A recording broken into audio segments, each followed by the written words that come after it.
I love sourcing royalty-free music. If you've been on this channel for any amount of time, you know that I use music from Epidemic Sound. Very much one of the best I have ever used, and I still do.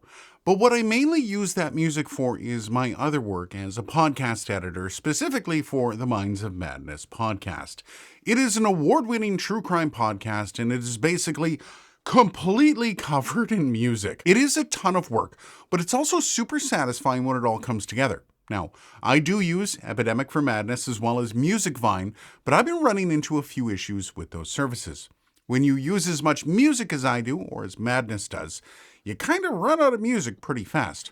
Yes, you can have your few favorites that you reuse from time to time, but in reality, you really don't want to use the music too much or it can get worn out. And, well, as big of a service as Epidemic is, they don't really have enough music to keep a true crime podcast going, and they for sure don't update the library often enough to keep up with my demand.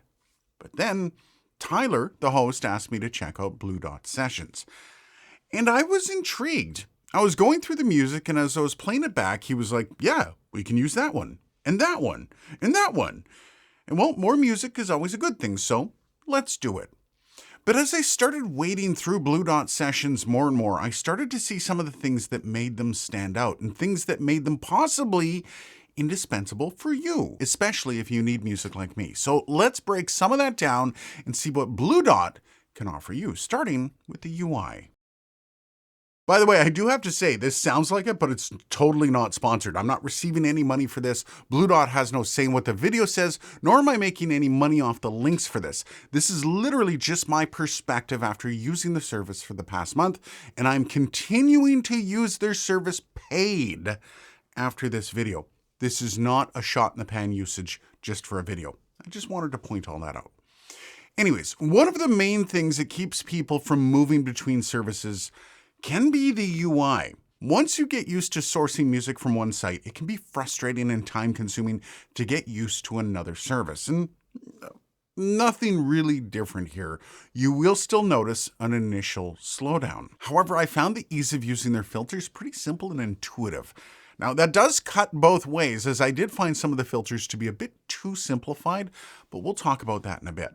You can dial it in quite a bit when searching for a tone or vibe for a project. All in all, the initial shock from moving over to another service wasn't as annoying as I thought it was going to be, and it was pretty smooth. I was able to use plenty of music from Blue Dot the very same day I started searching, and I didn't lose any time on my project.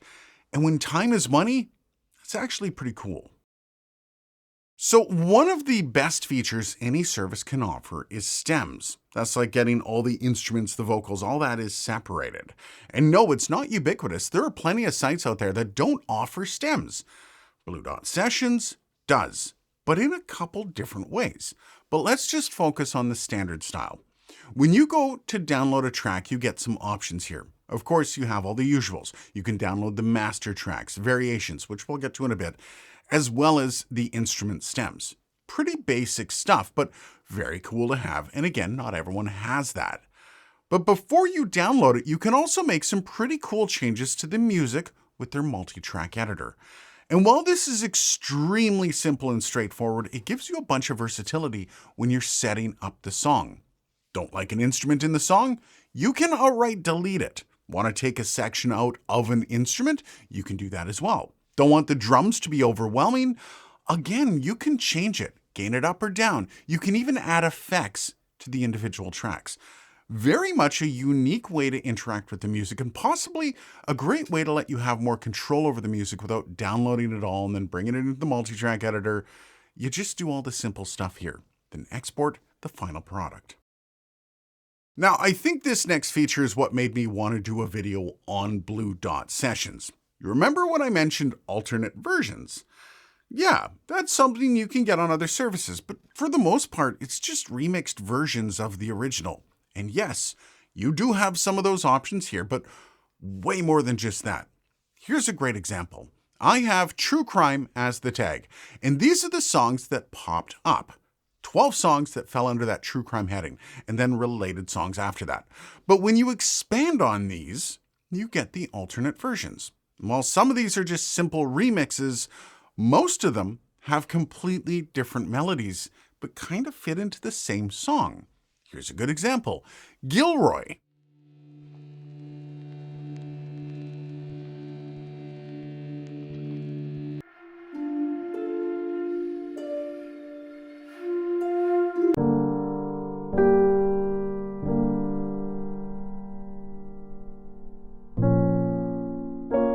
You see, I can't tell you how many times I've found a perfect piece to go along with this section of an episode, but I need more than one song, but with the same kind of vibe, which leads to more searching and more stumbling through music to find something that closely resembles what you first found, but that is just different enough that it doesn't sound like the same song. This has saved me a ton of time. And the best part about this, well, a lot of the songs in the library have these, meaning there's a bunch more options than what you first expect. It's super cool. Now, there are a few things that I would like to point out. Yes, these have all been passed along to the developers, so I'm hoping something comes out of this feedback. First up, there's no way of telling if you downloaded a song and when. Now, this sounds stupid, but when you're downloading a lot of music for a project, especially week after week, you want to make sure you're not downloading the same song multiple times. Remember, there's a ton of music I'm using on a weekly basis, and I don't want the music to become repetitive or stale. Plus, I listen to a lot of music without downloading it, so I might lose track if I just listen to the song, or did I download it? Kind of gets in your head a little bit.